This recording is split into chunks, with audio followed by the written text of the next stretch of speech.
សូមក្រាបថ្វាយបង្គំនិងសូមចម្រើនពរប្រវត្តិកាលោទាយថេរៈកាលោទាយថេរៈជាបុត្រនៃអាមាត្យនៅក្នុងក្រុងកបិលពស្តុលោកកើតក្នុងថ្ងៃជាមួយគ្នានឹងព្រះសិទ្ធត្ថពោធិសត្វគឺជាសហជាតិរបស់ព្រះសាស្តា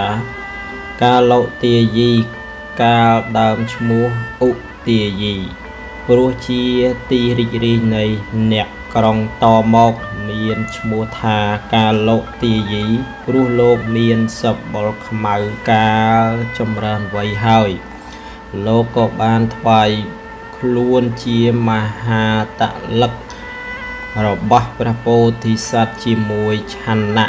ដែលជាសហជាតិដែរនៅពេលដែលព្រះសាស្តាបានត្រាស់ដឹងជាព្រះពុទ្ធគង់នៅក្រុងរាជក្រឹសនោះព្រះបាទសិរីសុទ្ធោទនៈពុទ្ធបិតាទ្រង់ជ្រាបដំណឹងក៏បញ្ជូនអាមាត្យម្ដងមួយអស់9ដងដោយម្នាក់មានបរិវារ1000ទៅកាន់ក្រុងរាជក្រឹសដើម្បីនិមន្តសាស្តាឲ្យយាងទៅកាន់ក្រុងកបិលពស្តុដែលមិនបានសម្រេចព្រោះលោកទាំងនោះបានបួសហើយភ្លេចភ្លាំងកិច្ចការរបស់ខ្លួនអស់លុះដល់លើកទី10ព្រះរាជាបានបញ្ជូនកាលោទាយីអាមាត្យដែលជានាយសារថីមានការស្និទ្ធស្នាលនឹងព្រះ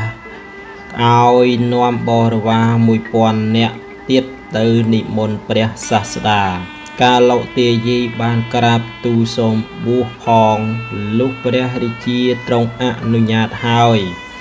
កាលោទាយីក៏ក្រាបថ្វាយបង្គំលាទៅកាលលោកទៅដល់បានជួបព្រះសាស្តាហើយបានស្ដាប់ធម៌បានសម្រេចអរហត្តផលហើយក៏ចូលសូមបួសជាអេហេភិក្ខុក្នុងព្រះពុទ្ធសាសនាទៅលុះដល់រដូវប្រាំងខែផលគុណកាលោទាយថេរៈបានចូលទៅក្រាបថ្វាយបង្គំនិមន្តព្រះសាស្តាដើម្បីស្ដេចយាងទៅកាន់ក្រុងកបិលពស្តុតាមបណ្ដាំព្រះបិតាកាលព្រះសាស្តាទ្រង់យល់ព្រមហើយកាលោទាយថេរៈក៏និមន្តទៅមុនដើម្បីថ្វាយព័ត៌មានចំពោះព្រះបាទសុទ្ធោទនៈនិងព្រះរាជវង្សានុវង្សកាលជ្រាបមិនដឹងថាលោកនិមន្តមកហើយ